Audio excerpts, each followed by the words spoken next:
Baiklah, kita lanjut pembahasan soal nomor 21 sampai 40 ya. Oke. Baik, untuk soal nomor 21 masih tentang animalia. Berikut ciri-ciri hewan vertebrata. Oke, saya kira mudah lah ya. Untuk hewan vertebrata artinya dari kata vertebrate berarti bertulang belakang. Kebalikan dengan invertebrata yaitu in tidak, vertebrata tulang belakang, ruas tulang belakang. Berarti invertebrata artinya hewan yang tidak bertulang belakang. Nah, vertebrata ada 5 kelas, sorry. Yang pertama adalah Pisces atau ikan, contohnya ikan ya. Kemudian yang kedua adalah amfibi, urutkan dari yang sederhana. Jadi Pisces punya 2 ruang jantung, kalau amfibi punya 3 ruang jantung, berarti 2 serambi 1 bilik. Kemudian yang kelas ketiga adalah reptil, dia punya 4 ruang jantung, 2 atrium, 2 ventricle atau bilik, tapi sekatnya belum sempurna. Kemudian yang keempat adalah kelas Aves atau burung, dia punya 4 ruang jantung dan sekat sempurna. Kemudian yang kelima adalah mamalia, hewan menyusui. Oke, dia punya 4 jantung dan sudah sempurna. Baik. Oke, kemudian perbedaannya yang kedua dari segi penutup tubuh itu juga sangat penting karena penutup tubuhnya beda-beda. Untuk Pisces penutup tubuh berupa sisik berair, kemudian kalau amfibi kulit yang selalu basah atau berpori, banyak mengandung O2. Kemudian reptil kulitnya dari zat tanduk, jadi kering, sisik kering dan berzat tanduk. Kemudian Aves kulitnya ditutupi oleh bulu, dia punya kelenjar keringat. Kemudian yang kelima mamalia kulitnya berambut, punya kelenjar keringat juga. Kemudian suhu tubuh yang poikiloterm atau berdarah dingin, yaitu suhu tubuhnya dipengaruhi oleh lingkungan, ada 2 saja, yaitu Pisces dan amfibi. 3 kelas yang lain yaitu reptil, terus Aves dan mamalia, suhu tubuhnya tetap atau disebut dengan homoiterm. Jadi suhu tubuh tidak dapat dipengaruhi oleh lingkungan. Jadi artinya apa? Misalnya saat kalian suhu tubuhnya panas, maka akan diturunkan dengan banyak berkeringat. Nah, ketika susah berkeringat, kalian bisa diberi obat yang bisa memacu keluarnya keringat, kemudian di situ akan menjadi dingin kembali. Kemudian yang berikutnya dari segi fertilisasi ya, untuk yang amfibi dan Pisces dan amfibi jelas fertilisasi adalah eksternal, dia bertelur atau ovipar dua-duanya. Kemudian kalau yang reptil fertilisasi sudah internal, jadi reptil, Aves dan mamalia fertilisasi sudah internal. Kalau reptil itu bersifat ovovivipar, jadi bertelur tapi yang keluar itu sudah dalam bentuk anak atau sudah lengkap itu ya. Kemudian yang ovipar itu hanya bertelur seperti pada Aves. Kemudian mamalia berarti vivipar atau melahirkan. Jantung tadi sudah ya. Oke, baik. Sekarang kita lihat untuk ciri reptil berarti yang betul apa. Oke, jadi kalian lihat lagi di UKBM ada ya perbedaan melengkapi tabel perbedaan ciri-ciri dari 5 kelas pada vertebrata. Untuk reptil berarti 1, 3, dan 4, betul. Untuk yang suhu tubuh tetap, yang suhu tubuh tetap yang betul Aves sama mamalia saja ya. Sementara Pisces, amfibi dan reptil ini poikiloterm atau suhu tubuh tidak tetap atau dipengaruhi oleh lingkungan. Fertilisasi internal dan ovipar. Nah, yang salah adalah oviparnya ya, karena reptil itu kebanyakan ovovivipar. Baik, kemudian yang salah lagi adalah nomor 5 karena 2 atrium dan 1 ventricle adalah ciri amfibi. Baik, nomor 22. Baik, ciri-ciri untuk masih di vertebrata lagi. Oke, yang digolongkan dalam kelompok mamalia. Tadi udah saya bahas ya, berarti ciri mamalia yang tepat adalah 1, betul. Kemudian hidup di air ini juga bisa. Nah, mempunyai daun telinga itu juga bisa. Kemudian reproduksi secara vivipar. Kemudian memiliki kelenjar mamae dan bernapas dengan paru-paru. Nah, maksudnya apa soal ini? Maksudnya adalah yang diminta adalah ciri yang khas, artinya pilih di antara 6, walaupun betul semua, ciri yang paling wajib pada mamalia. Artinya ciri tersebut tidak dimiliki oleh kelas yang lain. Baik, kita ambil contoh ya. Yang paling tepat di situ adalah ciri nomor 3, kita lihat. Mempunyai daun telinga. Tidak semua hewan itu punya daun telinga. Seperti Aves itu nggak punya daun telinga. Dia punya telinga tapi nggak punya daun telinga. Hanya lubang kecil gitu ya di ayam misalnya. Kemudian yang keempat, reproduksi secara vivipar itu hanya mamalia, sementara yang lain tidak ada yang vivipar. Kemudian yang kelima nih, ciri yang paling wajib yaitu memiliki kelenjar mamai. Jangan pilih yang bernapas dengan paru-paru, karena ikan saja ada yang bernapas paru-paru. Oke ya, kemudian ava juga paru-paru, reptil juga paru-paru. Oke, jelas ya. Kemudian hidup di air, tidak selalu mamalia hidup di air, tapi maksudnya apa? Hewan reptil pun hidup di air, pisces apalagi juga bisa hidup di air. Nah, hati-hati ya, jadi ciri yang khas. Kemudian soal berikutnya, kelompok serangga di bawah ini yang mengalami metamorfosis. Nah, metamorfosis ada dua ya, ada tiga. Metamorfosis sempurna, metamorfosis tidak sempurna, dan ametamorfosis atau tidak mengalami metamorfosis. Nah, yang sempurna berarti artinya perubahan larva itu beda jauh dengan dewasa. Contoh pada kupu-kupu ya. Larvanya berupa ulat, kemudian bentuk dewasanya berupa kupu-kupu, jadi beda jauh. Yang betul jawabannya adalah yang B, betul. Kalau lebah itu termasuk ini, lebah termasuk sempurna. Yang salah di A adalah belalang. Kemudian yang C, kutu busuk itu tidak mengalami metamorfosis atau ametamorfosis. Capung termasuk tidak sempurna. Rayap itu juga tidak mengalami metamorfosis. Kemudian kupu-kupu sempurna, dan wereng karena sejenis serangga berarti tidak sempurna. Baik, nomor 24. Peranan dari Echinodermata di dalam ekosistem kecuali. Yang salah adalah C. Kenapa salah? Karena dekomposer. Yang betul adalah bakteri dan jamur saprofit. Oke, 25. Dalam ekosistem air, zooplankton memiliki peran dalam aliran energi. Oke, kita sudah masuk ke bab ekosistem. Oke ya. Baik, jadi ini peran dalam ekosistem. Komponen ekosistem apa sih? Ada biotik yaitu produsen berupa tumbuhan hijau ataupun detritus kalau rantai makanannya berupa rantai makanan detritus ya. Kemudian ada konsumen 1 berarti pemakan tumbuhan atau herbivora, ada konsumen 2 atau pemakan konsumen 1 atau pemakan herbivora, namanya adalah karnivora atau disebut konsumen ketiga. Nah, berarti yang memakan konsumen kedua dan seterusnya di dalam rantai makanan. Nah, baik. Nah, untuk zooplankton dia termasuk di dalam hewan yang memakan pitoplankton, berarti pengambil energi dari produsen dan mengalirkan ke konsumen 2, karena zooplankton memiliki peran sebagai konsumen 1. Oke, jelas ya. Nah, pengurai berarti konsumen berapa? Tidak ada sebutan konsumen berapa. Pengurai ya pengurai. Yang berperan adalah bakteri dan jamur saprofit. Satu lagi yang di soal ini belum disebut adalah detritivore atau detritivora, yaitu pemakan detritus. Contoh, ada daun-daunan yang udah busuk, dibusukkan oleh siapa? Oleh pengurai. Dia daun-daunnya jatuh gitu ya, kemudian dibusukkan oleh pengurai. Di situ ada banyak cacing tanah atau serangga tanah. Nah, itu yang disebut dengan detritivora. Baik, kita lanjut ya. Ini diagram jaring makanan. Nah, jangan dihafal, cermati betul keterkaitan antara satu komponen dengan komponen yang lain. Nah, yang ditanyakan di sini adalah kata. Oke, kita lihat ya, kata. Baik, kata di situ mulai dari siapa? Dia rumput dimakan oleh cacing tanah dimakan oleh kata. Bisa juga rumput dimakan oleh serangga, kemudian serangga dimakan oleh belut.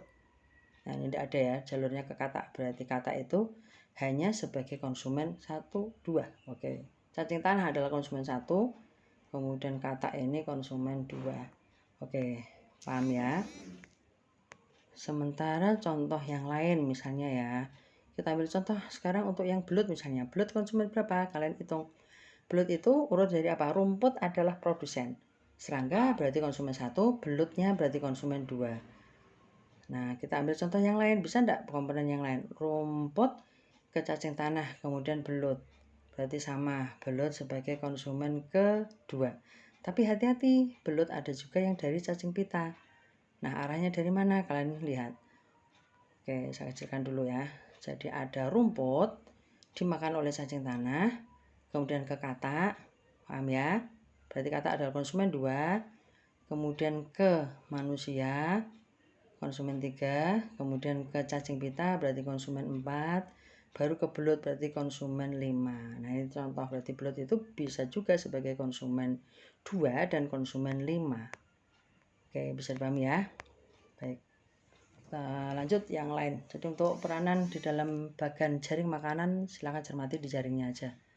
27. Pembasmian burung-burung pengganggu pertanian. Dia akan menimbulkan masalah baru. Nah, burung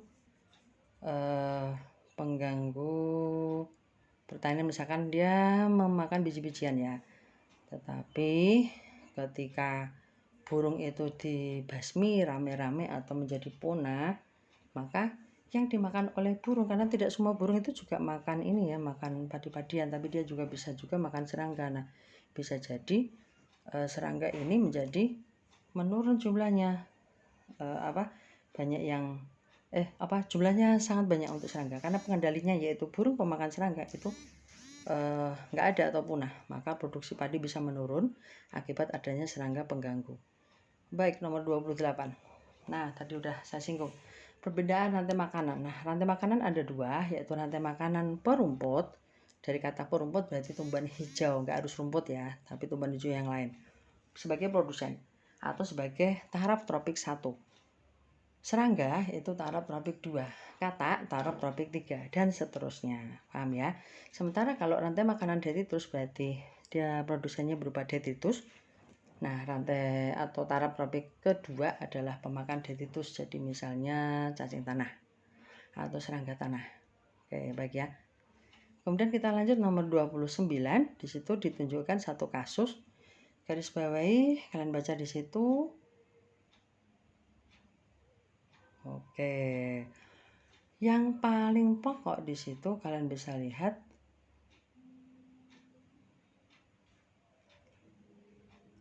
ada habitat diawali tumbuhnya organisme yang melapukkan benda mati. Nah, yang bisa melapukkan benda mati adalah jamur maupun alga hijau biru.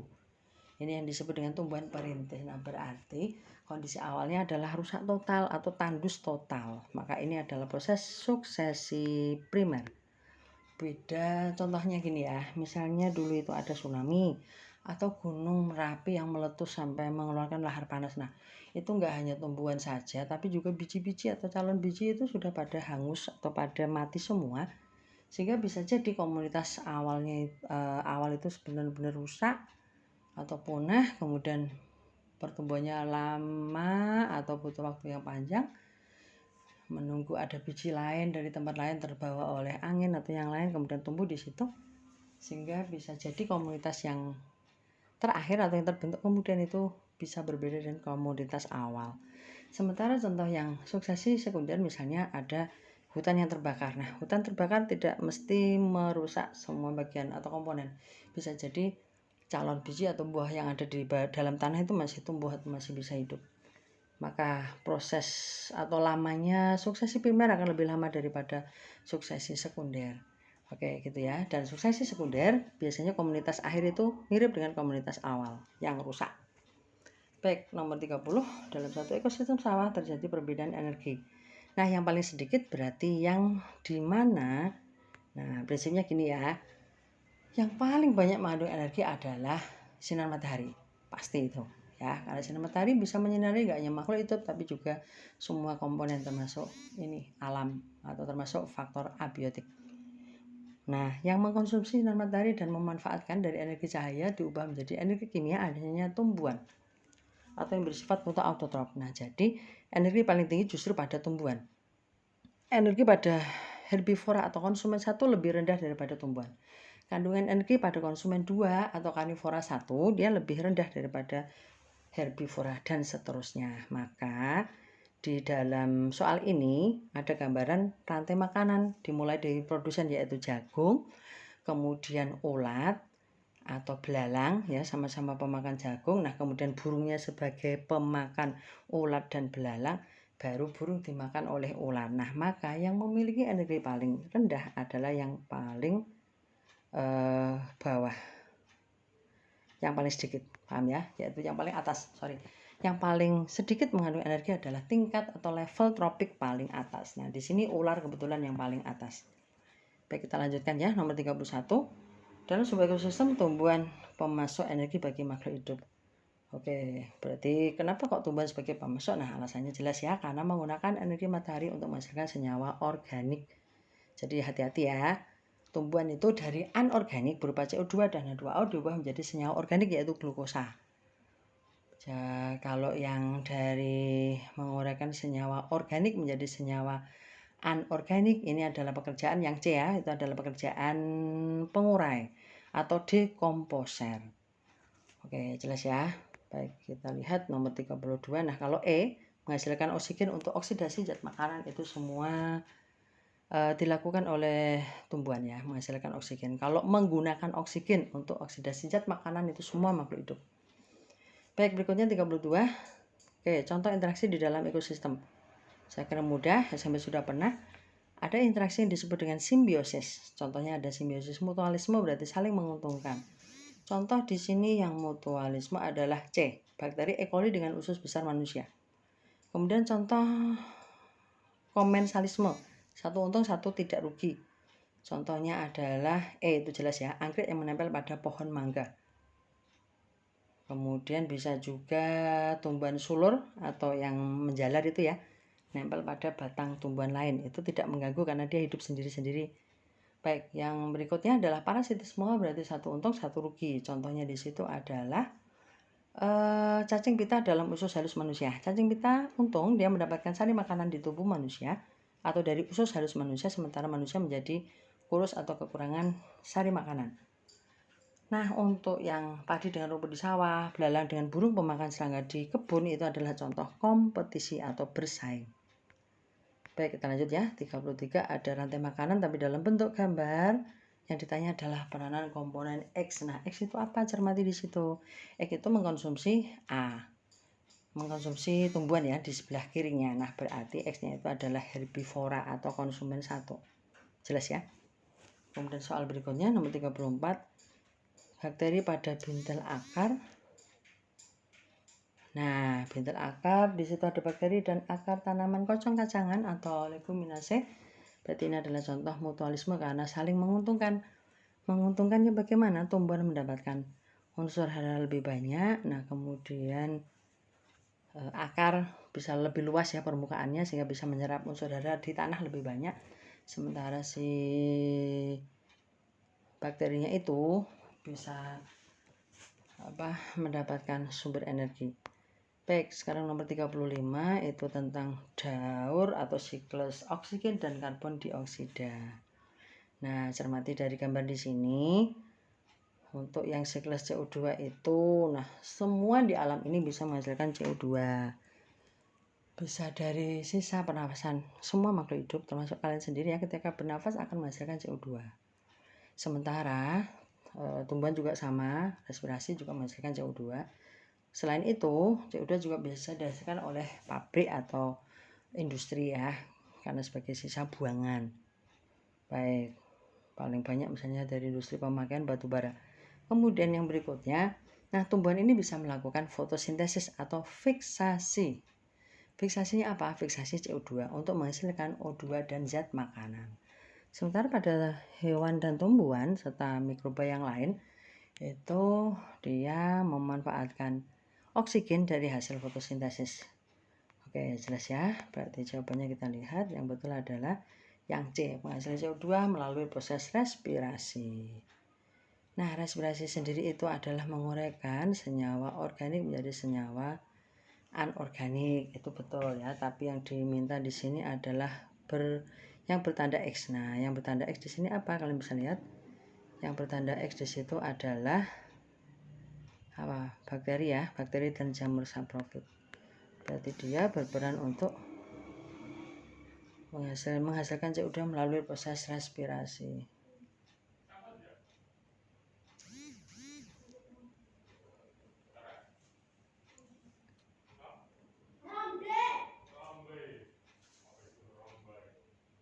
Baik ya.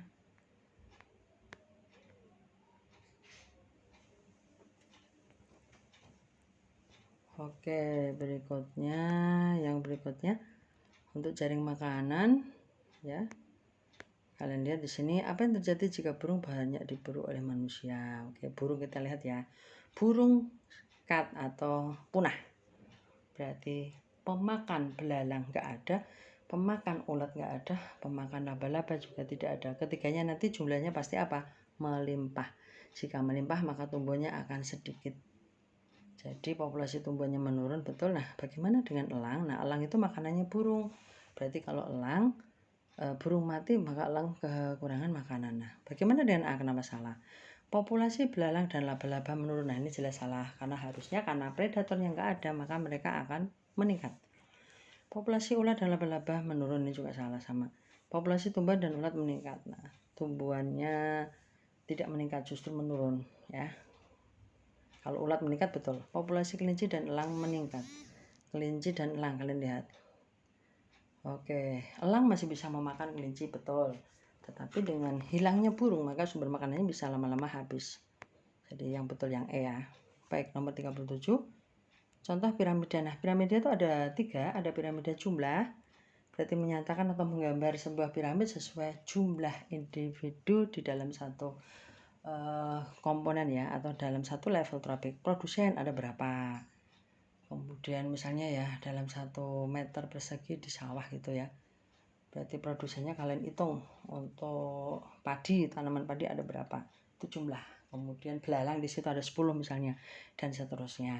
Kata ada berapa. Nah, itu piramida jumlah. Nah, piramida jumlah ini bisa saja terbalik. Contohnya kalau yang terbalik pada jumlahnya hanya 1 ya, misalnya ya, pada 1 pohon jambu, kemudian ulatnya banyak. Nah, ini kan terbalik kalau digambar. Jambunya menjadi kecil, ulatnya banyak atau lebar. Piramidanya lebar gambarannya ya. Oke, piramida yang kedua adalah piramida biomasa, yaitu berat kering dari setiap level. Contoh padi tadi ya. Padi ada 100, tapi kalau dikeringkan beratnya akan lebih sedikit daripada massa ya. Massa kering lebih sedikit daripada tumbuhan yang besar. Oke, jadi betul yang benar adalah yang E ya, jadi populasi tumbuhan dan elang menurun. Oke, contoh piramida jumlah terbalik. Nah, kalian bisa lihat ya, berarti sebuah pohon mangga dengan 3 ekor burung, ini juga terbalik. Kalau digambar 1 tok, kemudian burungnya 3. Rumput dan kawasan rusa, pasti rumput akan lebih banyak jumlahnya, jadi benar.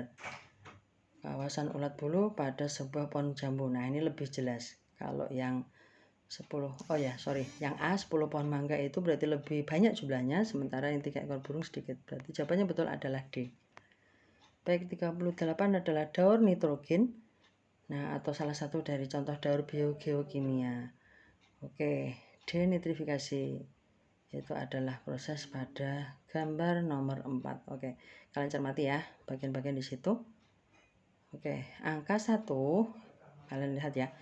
Jadi nitrogen di udara itu bisa difiksasi pada proses pertama atau yang dituju angka 1. Fiksasi bisa dilakukan oleh rhizobium pada gambar yang di atas ya.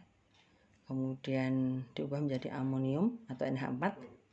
Kemudian yang nomor 1 itu fiksasi bisa dilakukan oleh bakteri Azotobacter yang bersifat hidup bebas atau tidak harus bersimbiosis dengan tumbuhan.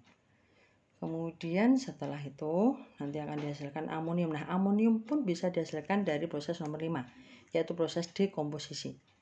Kemudian dari amonium diubah menjadi nitrit. Proses nomor 2 namanya adalah nitritasi. Bakterinya disebut dengan bakteri nitrit, yaitu Nitrosomonas dan Nitrosococcus. Kemudian dari nitrit diubah menjadi nitrat dari angka 3. Prosesnya disebut nitratasi sesuai dengan hasil. Proses nomor 2 dan 3 kalau digabung namanya adalah nitrifikasi atau pembentukan nitrat. Dari nitrat kemudian diubah kembali menjadi N2 bebas di udara, namanya adalah denitrifikasi, kembali. Berarti pengembalian nitrat dalam bentuk N2 itu angka 4. Oke, jelas ya. Berarti karena yang ditunjuk adalah denitrifikasi, berarti angka 4. Baik, 39. Nah, ini tentang pencemaran ya. Sudah mulai pencemaran. Pembakaran lahan. Oke. Nah, timbulnya polutan apa? Jelas ya, gas CO2 yang menyebabkan pemanasan global. Nomor 40, penggunaan pupuk buatan yang tidak sesuai. Nah, eutrofikasi itu apa sih? Suburnya tumbuhan di air. Kenapa nggak subur? Karena ada banyak limbah fosfat, nitrat maupun sulfat dari apa? Dari sisa deterjen, dari sisa pupuk kimia yang dipakai di pertanian kemudian mengalir ke sungai. Ketika subur, maka tumbuhan air ini justru apa? Menutupi permukaan sehingga cahaya tidak masuk ke perairan. Maka pada periode berikutnya biota di bagian bawah itu justru banyak yang mati karena kekurangan oksigen. Oke, sudah ya, berarti yang C jawabannya. Baik.